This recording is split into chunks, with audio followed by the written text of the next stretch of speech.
योजना जनकल्याणकारी, सर्वसामान्यांच्या दारी।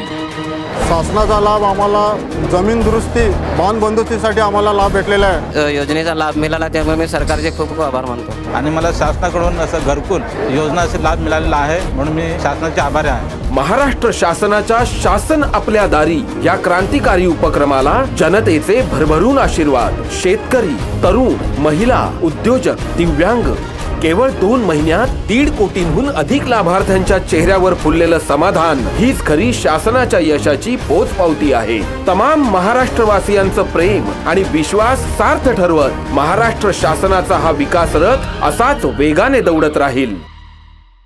महाराष्ट्र शासन जनतेच्या केवळ घरातच नाही तर मनामनात पोहोचतंय।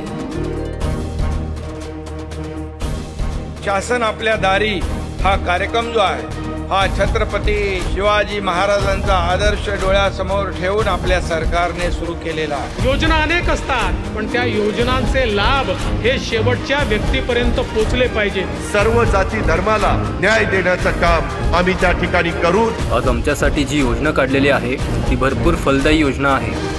केवळ 2 महिन्यात 1.5 कोटींहून अधिक लाभार्थ्यांच्या चेहऱ्यावर फुललेलं समाधान हीच खरी शासनाच्या यशाची पोचपावती आहे।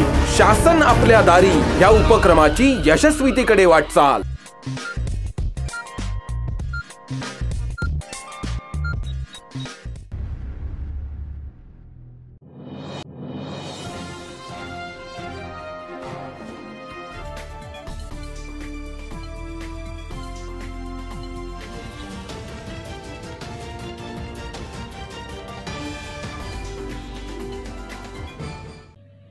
नमस्कार, मी संस्कृती खंडारे। एटीएन बातमीपत्रात आपले स्वागत। आज दिवसभरात घडलेल्या घटनांचा आढावा आपण घेणारच आहोत। त्यापूर्वी नजर टाकूया आजच्या काही ठळक घडामोडींवर। आशा सेविकांना बघून खासदार जलील यांनी गाडीतून उतरून जमिनीवर बसून आशा सेविकांच्या मागण्यांबाबत राज्य सचिवांना विचारला जाब। खासदार जलील यांच्या शीघ्र प्रतिसादाने आशा सेविका प्रभावित, लवकरच GR निघणार असल्याचे आश्वासन। माझ्यावर जाळे टाकले तर मी जाळ्यात येणार नसून मी बाळासाहेबांचा शिवसैनिक आहे। विरोधी पक्षनेते अंबादास दानवे यांची घोषणा, राजकीय वर्तुळात चर्चा। आता सविस्तर बातम्या। खासदार इम्तियाज जलील यांनी गाडीतून उतरून जात जमिनीवर बसून आशा सेविकांचे म्हणणे ऐकून घेतले। तेथूनच राज्याच्या सचिवांना फोन लावून माहिती घेत त्यांच्या मागण्यांबाबत आश्वासन देत आपलं कर्तव्य पार पाडल्याचे चित्र गुरुवारी नेहरू बाल उद्यान परिसरात दिसले। यामुळे आशा सेविकांमध्ये आशादायी समाधानाचे वातावरण पाहावयास मिळाले। राज्यभरातील सुमारे 80,000 आशा सेविका आणि गटप्रवर्तक यांच्या मागण्या शासन दरबारी प्रलंबित आहे। या मागण्या पूर्ण करण्यासाठी मागील अनेक दिवसापासून त्यांचे राज्यभरात आंदोलन सुरू आहे। त्याचाच एक भाग म्हणून जिल्ह्याचे खासदार इम्तियाज जलील यांच्या कार्यालयासमोर सदर महिलांनी निवेदन देण्यासाठी दुपारपासून हजेरी लावली होती। मात्र खासदार जलील यांना येण्यास विलंब झाल्यानंतर त्यांनी कार्यालयासमोरील नेहरू बालक उद्यान येथे आपला मोर्चा हलवून बैठक सुरू केली। त्याच दरम्यान खासदार इम्तियाज जलील हे लेबर कॉलनी परिसरात दाखल झाले असता काही आशा सेविकांनी त्यांची गाडी थांबवून त्यांना नेहरू उद्यानात येऊन मागण्या ऐकून घेण्याची विनंती केली। त्या विनंतीला मान देऊन खासदार इम्तियाज जलील यांनी तात्काळ गाडीखाली उतरत नेहरू उद्यानात दाखल झाले। त्या ठिकाणी खाली जमिनीवर बसून त्यांनी आशा सेविकांचे म्हणणे ऐकून घेतले। त्यानंतर तात्काळ त्यांनी राज्याचे सचिव मिलिंद म्हैसेकर यांना कॉल करून आशा सेविकांच्या मागण्यांबाबत जाब विचारला। त्यावर आलेल्या उत्तरानंतर त्यांनी आशा सेविकांना आश्वासित केले। या सर्व प्रकारावरून सदर ठिकाणी हजर असलेल्या आशा सेविका भारावून गेल्या। त्यानंतर खासदार इम्तियाज जलील यांनी एडीएन सोबत बोलताना या सर्व घटनाक्रमाबाबत सविस्तर माहिती दिली। अनेक वर्षापासून त्यांचे आंदोलन सुरू आहे। त्यांचे जे मागणी आहे ते खूप रास्त आहे। म्हणजे एका खासदाराचा पगार वाढवायचा असेल किंवा एका आमदाराचा पगार वाढवायचा असेल तर 5 मिनिटात ते निर्णय घेता आणि 2 लाखावरून ते 3 लाखपर्यंत ते पगार त्यांची वाढवून देतात। आणि हे लोक 5,000 रुपयेमध्ये कशा काम करत असेल हे सगळ्यांना माहीत आहे की शक्यच नाही आहे। तरीसुद्धा सरकार आपल्याला माहीत आहे की जे अनवॉन्टेड आयटम्स आहेत त्याच्यावर जास्त पैसा खर्चतो आणि जो खऱ्या अर्थाने जे मेहनत करतं, जे हेल्थ सेक्टरमध्ये काम करतं, जे विशेषकर ग्रामीण एरियामध्ये आमची हेल्थची जे इन्फ्रास्ट्रक्चर आहे कशा कोळंबलेलं आहे ते सगळ्यांना माहीत आहे, तरीसुद्धा हे लोक मेहनत घेत आहे आणि त्यांची मागणी जे आहे पगारवाढीची आणि त्यांच्या जे वेगवेगळ्या मागण्या होत्या त्याच्या संदर्भात ते अनेक वर्षापासून आंदोलन केलेले आहे. मीही लोकसभामध्ये अंगणवाडी आणि आशा वर्कर्सचा मुद्दा उपस्थित केला होता. आता त्याचा निर्णय झालेला आहे असं सांगण्यात त्यांना आलं होतं, पण तरीसुद्धा 3 महिने उलटूनही त्याचा GR निघालेला नाही. मी आज MSEDCLचा कार्यक्रम आटपून माझ्या ऑफिसकडे जात होता आणि हे इतके सारे जे आशा वर्कर्स आहे त्यांना रस्त्यावर बघून मी माझी गाडी थांबवली आणि इथे गार्डनमध्ये येऊन आम्ही बसलो, चर्चा केली आणि त्यांच्या जे मागण्या होते ते ऐकून मी जे मिलिंद म्हैसेकर आहे ते सेक्रेटरी आहे गव्हर्नमेंट ऑफ महाराष्ट्राचे, त्यांना फोन लावला आणि त्यांना फोनवर हे सांगितलं की असा निर्णय झालेला आहे तर त्याचा GR का निघत नाही. तर त्यांनी हे सांगितलं की ते निर्णय झालेला आहे, आता कॅबिनेटचं अप्रूव्हल त्याला पाहिजे आणि त्यांनी सांगितलं की जे नेक्स्ट कॅबिनेट मीटिंग असेल, कारण मुख्यमंत्री डेव्होसला गेलेले आहे, सगळे त्यांचे मोठे जे मंत्री आहेत ते डेव्होस स्वित्झर्लंडला गेलेले आहे, ते आल्यानंतर ते त्यांनी सांगितलं की कॅबिनेटमध्ये ते अप्रूव्ह होतील आणि कॅबिनेटमध्ये अप्रूव्ह झाल्यानंतर इमिजिएट ते GR काढण्यात येईल. तर एक चांगली गोष्ट आहे. मला असं वाटतं की सगळं जे सर्व आशा वर्कर्स आहे खूप मोठ्या संख्येने आहे आणि अनेक वर्षापासून त्यांची आशा होती की कधीतरी आपल्याला न्याय मिळेल. आता त्या न्याय त्यांना खूप लवकरात लवकर मिळणार आहे.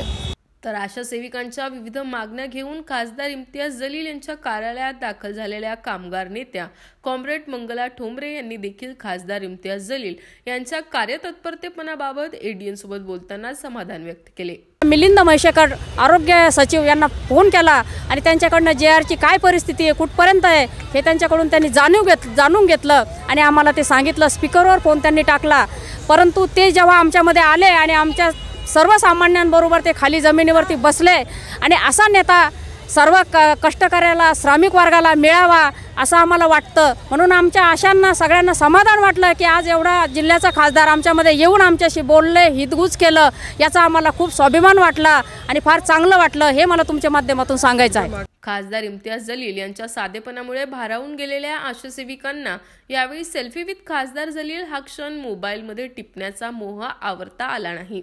त्याच्या भोवती GR निघण्याच्या आश्वासनाने आनंदित झालेल्या आशा सेविकांनी सेल्फी घेण्यासाठी गर्दी केल्याचे बघावयास मिळाले. नियम पाळणाऱ्या वाहन चालकांचा गुलाब पुष्प देऊन शहर वाहतूक शाखेकडून सत्कार करण्यात आला. हा अनोखा उपक्रम शहरभरामध्ये राबवण्यात आला असून नियम मोडणाऱ्यांनी यातून चांगला धडा घेतलाय. नियम पाळणाऱ्या वाहन चालकांचा गुलाब पुष्प देऊन शहर वाहतूक शाखेकडून सत्कार करण्यात आला. हा अनोखा उपक्रम गुरुवारी बाबा पेट्रोल पंप चौकात राबवण्यात आला. अचानक रस्त्यावर उतरून नियमात राहून वाहन चालवणाऱ्या वाहनधारकांचा सत्कार केल्याने नियम मोडणाऱ्यांनी यातून चांगला धडा घेतला आहे. शहरात वाहतुकीला शिस्त लावण्यासाठी शहर वाहतूक शाखेकडून विविध उपक्रम राबवले जात आहेत. आज त्याचाच एक भाग म्हणून शहरातील वाहतुकीच्या नियमांचे काटेकोरपणे पालन करणाऱ्या वाहनधारकांचा गुलाब पुष्प देऊन सत्कार करण्यात आला. शहरात सिग्नल यंत्रणेचे पूर्णपणे प्रामाणिकपणे पालन करणारे, हेल्मेटचा वापर, सीट बेल्टचा वापर तसेच वाहनांचा वेग मर्यादित ठेवून सुरक्षित प्रवास करणाऱ्या वाहनधारकांचा यावेळी सन्मान करण्यात आला. शहरातील महावीर चौक, जालना रोड या ठिकाणी हा उपक्रम राबविण्यात आला. वाहनधारकांमध्ये वाहतुकीच्या नियमाबद्दल जनजागृती करण्यात आली. वाहतूक शाखेकडून सर्व वाहनधारकांना वाहतूक नियमांचे पालन करून सुरक्षित प्रवास करण्याचे आवाहन करण्यात आले. उपक्रमांचे वाहनधारकांकडून कौतुक करण्यात आले.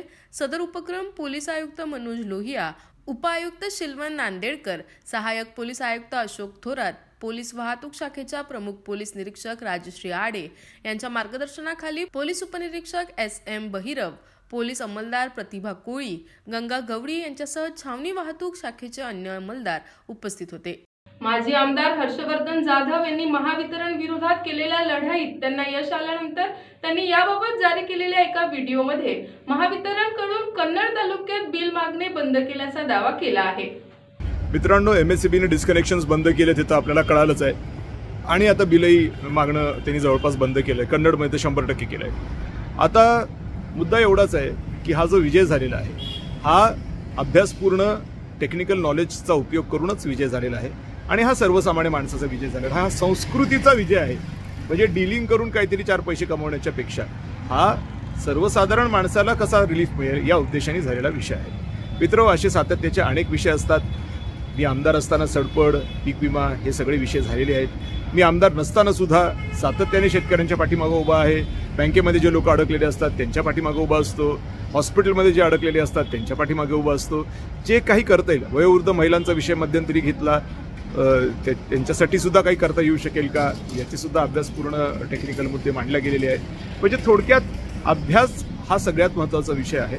ज्यावेळेला आपण अभ्यास करतो त्यावेळेला आपल्याला रिझल्ट नक्कीच मिळत असतो. मुद्दा आता असा आहे की काही लोक म्हणतात की निवडणुका आता येत आहेत, आता तुम्ही दोघंही उभं राहिलं तर कसं होईल. आता पुन्हा तेच, अरे बाबा आम्ही दोघं उभं राहू, तिघं उभं राहू, 5 जण उभं राहू, 10 जण उभं राहू. मुद्दा तो नाही आहे. मुद्दा हा आहे की मेरिट कोणाचं आहे, कोण काम करू शकतो. अर्थात कोणाबद्दल दुराग्रह नाही आहे, पण काम पण तर आलं पाहिजे. म्हणून मी सातत्याने सांगत असतो की काम करणाऱ्याला मतदान करा, म्हणजे तुमचं काम होईल. आज मी पदावर नसताना सुद्धा मी काम करतोय, काय वाटेल ते झालं तरी माझं काम चालूच आहे. त्यामुळे ह्याची कुठंतरी जर तुम्ही ओळख घेतली तर ह्याच्यामधून निश्चितच मला असं वाटतं की तुम्हाला फायदा होईल आणि तुम्हाला त्या पद्धतीने निवडणुकीत वागावं लागेल. मला विचारलात तर मला कधी कधी असं वाटतं की नको, ज्यांना काय आमदार खासदार व्हायचं ते होऊ देत, आपण आपलं काम करत राहू. मात्र जी एक पॉवर असते, एक सहीची पॉवर असते, एक काहीतरी बोलण्याची शक्ती असते, ती त्या पदावर मिळते असं म्हणतात. त्यामुळे मी ही इलेक्शन लढवायच्या संदर्भातला विषय असतो. त्यामुळे आपण मेरिटवर मतदान करावं अशा पद्धतीची विनंती मी आपल्याला करतो. नसतील माझ्याकडे फार पैसे, नसतील माझ्याकडे फार तुमच्यासाठी इतर गोष्टी पुरवण्याची काही प्रावधाने, पण आमदार झालो की तुम्हाला किती फायदा दरवर्षी होतो हे तुम्हीच ओळखा. रिपब्लिकन सरसेनानी आनंदराज आंबेडकर यांच्या सूचनेनंतर डॉक्टर बाबासाहेब आंबेडकर मराठवाडा विद्यापीठ गेट नामांतर शहीद स्तंभ व डॉक्टर बाबासाहेब आंबेडकर यांच्या पूर्णाकृती पुतळ्याच्या मध्ये असलेला पथदिव्यांचा काम सोमवारी रात्री महानगरपालिकेच्या वतीने हटवण्यात आलाय. डॉक्टर बाबासाहेब आंबेडकर मराठवाडा विद्यापीठ गेट नामांतर शहीद स्तंभ व डॉक्टर बाबासाहेब आंबेडकर यांच्या पूर्णाकृती पुतळ्याच्या एकत्रित छायाचित्रात अडथळा निर्माण करणारा पथदिव्यांचा खांब सोमवारी रात्री महानगरपालिकेच्या वतीने हटवण्यात आला आहे. याबाबत रिपब्लिकन सरसेनानी आनंदराज आंबेडकर यांनी फोनवरून मनपा प्रशासक जी श्रीकांत यांना तात्काळ खांब हटवण्याची सूचना केली होती. रिपब्लिकन विद्यार्थी सेनेच्या वतीने सचिन निकम, अतुल कांबळे, विद्यार्थी नेते गुणरत्न सोनवणे, कुणाल भालेराव यासाठी सतत पाठपुरावा करत होते. यावेळी नामविस्तार दिनानिमित्त दिनांक 12 जानेवारी पासूनच नागरिकांची गर्दी असल्याने खांब हटवण्यास विलंब झाला. यासाठी महानगरपालिका प्रशासनाने सोहळा संपन्न होताच खांब हटवला आहे. लवकरच या ठिकाणी भिंतीलगत दोन्ही बाजूंनी 2 सेट पथदिवे बसवण्यात येणार आहेत असेही मनपा प्रशासनाच्या वतीने कळविण्यात आले आहे, अशी माहिती सचिन निकम यांनी एडीएन सोबत बोलताना दिली. गेटच्या शहीद स्तंभाजवळ काही दिवसांपूर्वी महानगरपालिका प्रशासनाने एक विजेचा खांब उभारलेला होता, परंतु तो खांब खूप वेगळ्या पद्धतीने आणि जाणीवपूर्वक डॉक्टर बाबासाहेब आंबेडकरांचा पुतळा आणि शहीद स्मारक जे विद्यापीठ गेटच्या आतमधून स्पष्टपणे दिसत होते, ते दोन्ही वास्तू त्यामुळे झाकल्या जात होत्या आणि हा खांब बदलावा आणि त्या ठिकाणीचा खांब काढून टाकून इतरत्र तो स्थलांतरित करावा अशा पद्धतीची मागणी आम्ही महानगरपालिका प्रशासनाकडे केलेली होती. मनपा आयुक्त जी श्रीकांत यांना त्या संदर्भाने आम्ही निवेदन देऊन तात्काळ तो खांब हटवण्याची मागणी केली होती, परंतु विद्युत विभागाच्या विभाग प्रमुख मोहिनी गायकवाड यांच्या हट्टीपणामुळे 14 जानेवारी रोजी नामविस्तार दिनी तत्पूर्वी तो खांब हटवणं आवश्यक असताना तो खांब न हटवता तो खांब 15 तारखेला रात्री 12 वाजेच्या सुमारास तो खांब त्या ठिकाणाहून हटवण्यात आला. महानगरपालिकेने 15 तारखेला हा खांब हटवला, याबद्दल आम्ही मनपा आयुक्तांचे आभार व्यक्त करतो. सरसेनानी आनंदराज आंबेडकर साहेबांनी देखील महानगरपालिकेचे आयुक्त जी श्रीकांत यांना फोनवरून तात्काळ खांब हटवण्याच्या संदर्भाने सूचना केल्या होत्या. महानगरपालिकेने तो खांब आता हटवलेला आहे, परंतु अशाच पद्धतीने महानगरपालिकेचे अधिकारी जाणीवपूर्वक आंबेडकरी उपक्रमांमध्ये खोडा घालण्याचं काम करतात, ते यापुढे थांबलं पाहिजे अशी आमची मागणी आहे. अजूनही काही बातम्यांचा आढावा आपल्याला घ्यायचा आहे, मात्र वेळ झाली एक छोट्याशा ब्रेकची. कुठेही जाऊ नका, पाहत रहा एडीएन.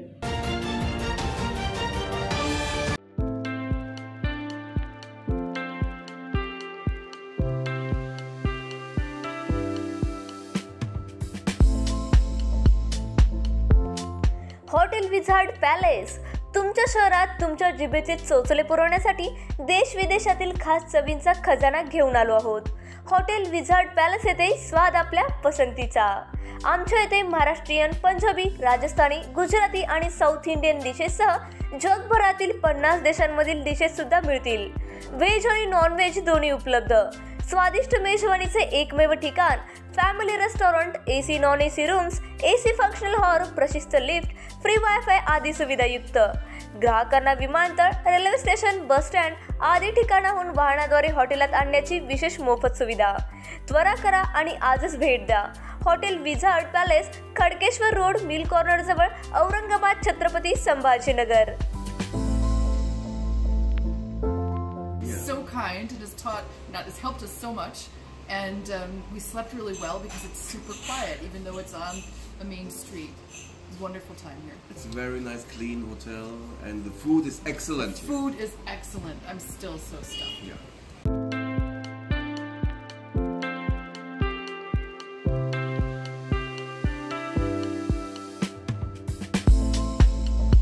तुम्हालाही पाण्यामध्ये मनसोक्त बोटिंग करायची आहे, परंतु ही बोटिंग करण्यासाठी गोवा, देवगड सारख्या ठिकाणी तुम्हालाही जावं लागतंय, तर जरा थांबा।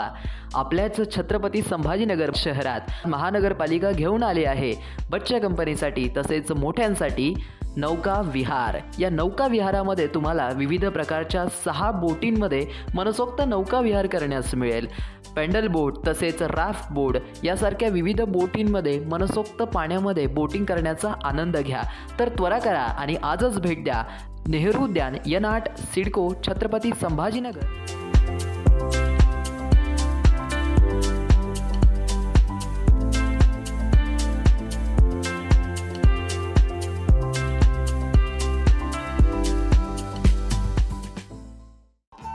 दिवाळी धमाका छत्रपती संभाजीनगर मध्ये प्राइम लोकेशनवर आलिशान 2 BHK row houses, Beed bypass road, Satara परिसर पासून फक्त 200 मीटरच्या अंतरावर, हिवाळी पाटील लॉन्स पासून फक्त 400 मीटरच्या अंतरावर। आकर्षक किमतीत रो हाऊसचे मालक व्हा आणि आकर्षक बक्षिसे जिंका। किंमत फक्त 51 लाख पासून पुढे। विकसित क्षेत्रात अधिष्ठान आहे। वैयक्तिक रो हाऊस साठी प्रशस्त पार्किंग, त्याचबरोबर private garden, video door bell, सौर सिस्टीम। जागेचा पत्ता, प्लॉट क्रमांक 14P 15 24 25P, Beed bypass, Satara परिसर, छत्रपती संभाजीनगर, औरंगाबाद। खरेदीसाठी आमचा कॉन्टॅक्ट नंबर आहे 9860056488। सर्व बँक कर्ज उपलब्ध आहेत। अटी आणि शर्ती लागू। मस्त मास्क पहना रे तूने। Thank you sir. वो जान बचाने के लिए पहनना पड़ता है ना सर। रेडीमेड है या टेलर मेड है? ऑनलाइन ऑर्डर किया है सर। दिखा रहे है ना सर? देना। बहुत मस्त लगे आपको। ये ना सर। सर ना भाई, जान बचाने के लिए बाइक चलाते वक्त सिर्फ खोपड़े पे मास्क पहनेगा तो खोपड़े को कौन बचाएगा? समझ गया सर। हेलमेट ऑनलाइन ऑर्डर कर, वरना हमेशा के लिए ऑफलाइन हो सकता है। Okay sir. ये ले। चल हम ये भी ऑनलाइन भर दे। हेलमेट पहने, ट्रैफिक नियमों का पालन करे, जिंदगी के सफर को सुरक्षित रखे। योजना जनकल्याणकारी, सर्वसामान्यांच्या दारी। शासनाचा लाभ आम्हाला जमीन दुरुस्ती, बांध बंदुकीसाठी आम्हाला लाभ भेटलेला आहे। योजनेचा लाभ मिळाला त्यामुळे मी सरकारचे खूप खूप आभार मानतो आणि मला शासनाकडून असं घरकुल योजनाचा लाभ मिळालेला आहे म्हणून मी शासनाचे आभारी आहे। महाराष्ट्र शासनाच्या शासन आपल्या दारी या क्रांतिकारी उपक्रमाला जनतेचे भरभरून आशीर्वाद। शेतकरी, तरुण, महिला, उद्योजक, दिव्यांग, केवळ 2 महिन्यात 1.5 कोटींहून अधिक लाभार्थ्यांच्या चेहऱ्यावर फुललेलं समाधान हीच खरी शासनाच्या यशाची पोचपावती आहे। तमाम महाराष्ट्रवासियांचं प्रेम आणि विश्वास सार्थ ठरवत महाराष्ट्र शासनाचा हा विकास रथ असाच वेगाने दौडत राहील। महाराष्ट्र शासन जनतेच्या केवळ घरातच नाही तर मनामनात पोहोचतंय। शासन आपल्या दारी हा कार्यक्रम जो आहे हा छत्रपती शिवाजी महाराजांचा आदर्श डोळ्यासमोर ठेवून आपल्या सरकारने सुरू केलेला आहे। योजना अनेक असतात पण त्या योजनांचे लाभ हे शेवटच्या व्यक्तीपर्यंत पोहोचले पाहिजेत। सर्व जाती धर्माला न्याय देण्याचं काम आम्ही त्या ठिकाणी करू। आज आमच्यासाठी जी योजना काढलेली आहे ती भरपूर फलदायी योजना आहे। केवळ 2 महिन्यात 1.5 कोटींहून अधिक लाभार्थ्यांच्या चेहऱ्यावर फुललेलं समाधान हीच खरी शासनाच्या यशाची पोचपावती आहे. शासन आपल्या दारी या उपक्रमाची यशस्वीतेकडे वाटचाल. ब्रेक नंतर आपले स्वागत. गद्दारीचे ठसे कपाळावर लागणे हे दुर्दैवी असते. येणारा काळ आमचाच आहे, त्यामुळे कोणी टाकलेल्या तुकड्यापेक्षा चतकोर हक्काची खाल्लेली बरी, अशा शब्दात विरोधी पक्षनेते अंबादास दानवे यांनी दुसऱ्या पक्षाकडून ऑफरबाबत विचारलेल्या प्रश्नावर उत्तर दिले. ऑफर सगळ्यांना येत असतात, पण या ऑफरला कोणताही अर्थ नसतो. शेवटी पक्षाची निष्ठा, पक्षाचं काम, पद आज आहे उद्या नाही आहे. पण हे गद्दारीचे ठसे कपाळावर लागणं हे मला असं वाटतं सगळ्यात दुर्दैवी असतं. तुमच्यावर जाळं फेकण्याचा प्रयत्न दिसतो. नाही, मी काय जाळ्यातला माणूस थोडी. मी बाळासाहेबचा शिवसैनिक, कोणाच्या बापाला थोडी ऐकणार आहे. काही कुठून खुलावण्याचा प्रयत्न करतो. पण रिलेशन सगळ्यांचे असतात, त्याच्यामुळे काय रिलेशन असलं म्हणून काय व्यक्तिगत संबंध सगळ्यांशी असतात, गप्पाही मारत असतात. परंतु मला असं वाटतं अशा याला कोणताही अर्थ नसतो. कारण आज मानसिकता माझी असेल, समाजाची असेल, कुटुंबाची असेल, उद्धवजी ठाकरे साहेबांबरोबर भक्कमपणे उभा राहताना येणारा काळ आमचाच आहे याचा विश्वास आम्हाला आहे. त्यामुळे कशाला थोडशा 2 तुकड्यासाठी इकडं तिकडं रिकाम आपलं मन हे करायचं. हक्काची भाकर चतकोर, मला असं वाटतं तुकडा टाकलेली एक भाकरीपेक्षा हक्काची चतकोर भाकरी महत्त्वाची असते, असं माझं मत आहे. आणि ही हक्काची आमची शिवसेना आहे, जी उद्धवजींच्या नेतृत्वाखाली आम्ही आज तिचं काम करतो. असं तर टीका तर होणार. आमच्या प्रश्नाला उत्तर अपेक्षित आहे आम्हाला. जे मुद्दे आम्ही मांडले, शिवसेनेच्या घटनेविषयी, शिवसेनेच्या राष्ट्रीय कार्यकारिणीविषयी, सुप्रीम कोर्टाने दिलेल्या निकालाविषयी, याच्यावर खुलासे करा ना. बाकी मूळ विषय सोडून त्याला भटकवायला लावणं ही तर पद्धत असते. पण आमचं म्हणणं असं की आम्ही दिलेले मुद्दे चूक आहे, खोटे आहे, कायद्याच्या आधारावर बसत नाही, असा खुलासा करावा त्यांनी. मग टीकेला अर्थ आहे. अशी टीका कोणी करतच असतं ना. पण माझं म्हणणं की जे मुद्दे शिवसेनेचे जे विविधज्ञ सगळे वकील आहेत त्यांनी मांडले, जे शिवसेनेचे नेते अनिल परब आहेत त्यांनी मांडले, आणि सगळ्यात शेवटी उद्धवजी ठाकरे साहेबांनी मांडले, या मुद्द्याचा खुलासा त्यांनी करणं अपेक्षित आहे. टीका टिप्पणी तर होत असते, टीका टिप्पणी तर कोणाला करत असतात, त्याला काय फार मोठा बाब थोडी दिली. त्यामुळे माझं त्यांना त्यांच्या बोलण्याला मी टीका मुळीच करणार नाही, पण त्यांना विनंती करेल नम्रपणे की आम्ही मांडलेले जे मुद्दे आहेत त्याच्यावर तुम्ही खुलासा करा. चालकाचा वाहनावरील ताबा सुटल्याने हायवा थेट दुकानात घुसून झालेल्या अपघातात एक जण जागीच ठार झाला असल्याची घटना गुरुवारी जालना रोडवरील कुंभेफळ रस्त्यालगत घडली. शहरातून जालनाकडे जाणाऱ्या जालना रोडवर असलेल्या कुंभेफळ येथे एक हायवे रस्त्यालगत असलेल्या हॉटेलमध्ये घुसल्याने झालेल्या अपघातात एकाचा जागीच मृत्यू झालाय. गुरुवारी दुपारी 12 वाजेच्या सुमारास ही घटना घडली. या घटनेमध्ये एकाचा मृत्यू झाला असून अन्य अनेक जण जखमी झाले. याबाबत माहिती मिळताच घटनास्थळी नागरिकांचा मोठा जमाव जमला होता. तर अपघातात अडकलेल्या आणि जखमी झालेल्यांना बचाव कार्य करण्यात आले. मात्र सदर हायवे हा अवैधरित्या वाहतूक करीत असल्याने त्याचा वेग जास्त असल्याच्या कारणाने अपघात झाल्याचे प्रत्यक्षदर्शींचे म्हणणे आहे. भावा बहिणीच्या अनोख्या नात्याची गोड गोष्ट सोनी मराठी आपल्या प्रेक्षकांसाठी घेऊन येत आहे. निवेदिता माझी ताई ही मालिका प्रेक्षकांच्या भेटीला येत आहे. या मालिकेतील कलाकार शहरात आले असता त्यांनी मालिकेबाबत एडीएन सोबत बोलताना माहिती दिली. नमस्कार, मी अभिनेता अशोक पळदेसाई. मी या निवेदिता माझी ताई या मालिकेमध्ये यशोधनची भूमिका करतोय. मुळात ही गोष्ट एका भावा बहिणीची आहे, एका प्रियकर प्रियसीची आहे. असीम आणि निवेदिता हे दोघं भाऊ बहीण आहेत आणि यशोधन आणि निवेदिता हे लहानपणापासूनचे मित्र आहेत. यशोधनची फॅमिली आणि निवेदिताची फॅमिली ही शेजारी राहतात. त्यांची दोन्ही कुटुंब याआधी खूप लहानपणापासून आमच्या लहानपणापासून एकत्र होते, पण काही कारणामुळे दोन्ही कुटुंबांमध्ये वाद झालेले आहेत. नमस्कार, मी यतिशा संस्गिरी. अशोकनी जे काही सांगितलं ते अगदी बरोबर आहे. आमची सिरियल मालिका ह्याच लाईन ज्या स्टोरी लाईनवरती चालणार आहे. तो जो प्रोमो जो आहे तो पुढे म्हणजे भविष्यामध्ये जेव्हा तिचं लग्न होईल तेव्हा त्या भावा बहिणीमध्ये एकमेकांविषयी इतकी ओढ आहे की ती सासरी जाईल तेव्हा त्याचं काय होईल. आणि काल पहिल्या एपिसोडमध्ये जसं रिव्हील केलं गेलं की तो भाऊ आहे, पण तो तिचा सख्खा भाऊ नाही आहे. तर निवेदिताची आई, निवेदिताचा सख्खा भाऊ हे त्याला स्वीकारणार आहेत का नाही स्वीकारणार आहेत, हाही मोठा प्रश्न आहे.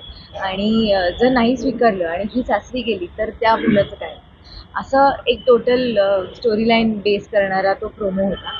हेच महत्त्वाचं आहे. प्रेक्षकांना काय आवडतं हे जर तुम्ही दिलं तर यस, प्रेक्षक बघतीलच.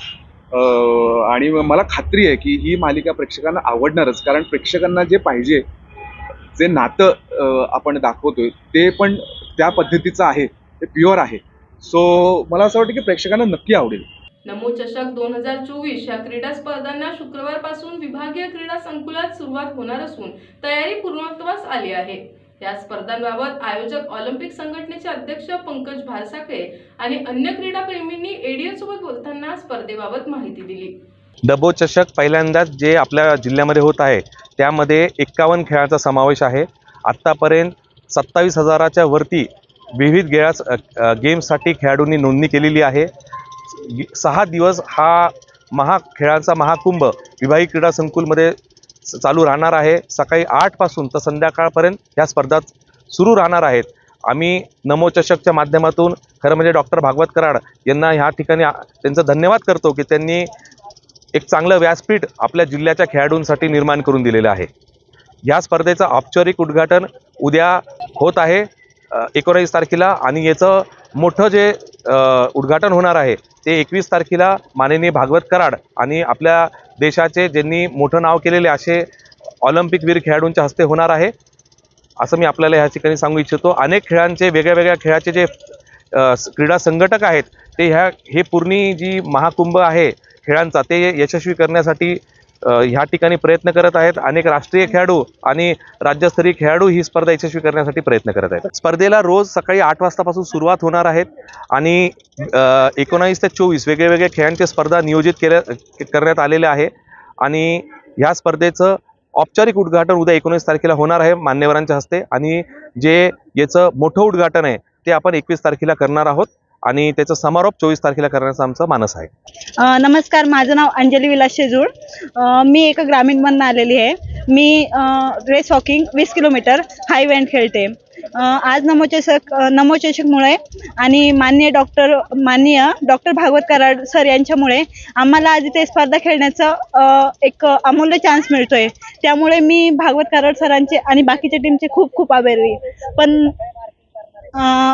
जे आज आम्हाला खेळायला भेटतंय ते अजून अशाच मॅचेस व्हावं हेही मला वाटते. माझं नाव वेदांत वैलवा. मी एक राष्ट्रीय खेळाडू आहे. तर आमच्या इकडं छत्रपती संभाजीनगरमध्ये पहिल्यांदाच नमो चषक होत आहे. हे सर्व झाले डॉक्टर भागवत कराड यांच्यामुळे. तर हे आमच्यासाठी खूप प्राऊड मोमेंट आहे आमच्यासाठी. शेवटी पुन्हा एकदा एक नजर टाकूया तशा ठळक घडामोडींवर. आशा सेविकांना बघून खासदार जलील यांनी गाडीतून उतरून जमिनीवर बसून आशा सेविकांच्या मागण्यांबाबत राज्य सचिवांना विचारला जाब. खासदार जलील यांच्या शीघ्र प्रतिसादाने आशा सेविका प्रभावित, लवकरच GR निघणार असल्याचे आश्वासन. माझ्यावर जाळे टाकले तर मी जाळ्यात येणार नसून मी बाळासाहेबांचा शिवसैनिक आहे. विरोधी पक्षनेते अंबादास दानवे यांची घोषणा, राजकीय वर्तुळात चर्चा. याचबरोबर हे बातमीपत्र इथेच संपलं. पुन्हा भेटूयात पुढील बातमीपत्रात. तोपर्यंत पाहत रहा औरंगाबादकरांचं हक्काचं बातमीपत्र ADN.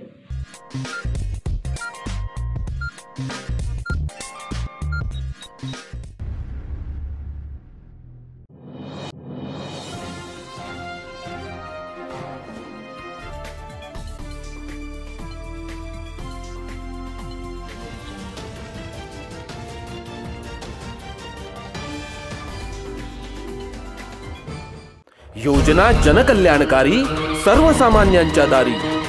शासनाचा लाभ आम्हाला जमीन दुरुस्ती, बांध बंदुस्तीसाठी आम्हाला लाभ भेटलेला आहे. योजनेचा लाभ मिळाला त्यामुळे मी सरकारचे खूप खूप आभार मानतो आणि मला शासनाकडून असं घरकुल योजनाचा लाभ मिळालेला आहे म्हणून मी शासनाचे आभारी आहे. महाराष्ट्र शासनाच्या शासन आपल्या दारी या क्रांतिकारी उपक्रमाला जनतेचे भरभरून आशीर्वाद. शेतकरी, तरुण, महिला, उद्योजक, दिव्यांग केवळ 2 महिन्यात 1.5 कोटींहून अधिक लाभार्थ्यांच्या चेहऱ्यावर फुललेलं समाधान हीच खरी शासनाच्या यशाची पोचपावती आहे। तमाम महाराष्ट्रवासियांचं प्रेम आणि विश्वास सार्थ ठरवत महाराष्ट्र शासनाचा हा विकास रथ असाच वेगाने दौडत राहील।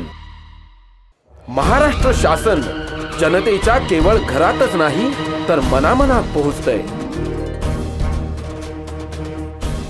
शासन आपल्या दारी हा कार्यक्रम जो आहे हा छत्रपती शिवाजी महाराजांचा आदर्श डोळ्यासमोर ठेवून आपल्या सरकारने सुरू केलेला आहे। योजना अनेक असतात पण त्या योजनांचे लाभ हे शेवटच्या व्यक्तीपर्यंत पोहोचले पाहिजेत। सर्व जाती धर्माला न्याय देण्याचं काम आम्ही त्या ठिकाणी करू। आज आमच्यासाठी जी योजना काढलेली आहे ती भरपूर फलदायी योजना आहे। केवळ 2 महिन्यात 1.5 कोटींहून अधिक लाभार्थ्यांच्या चेहऱ्यावर फुललेलं समाधान हीच खरी शासनाच्या यशाची पोचपावती आहे। शासन आपल्या दारी या उपक्रमाची यशस्वीतेकडे वाटचाल।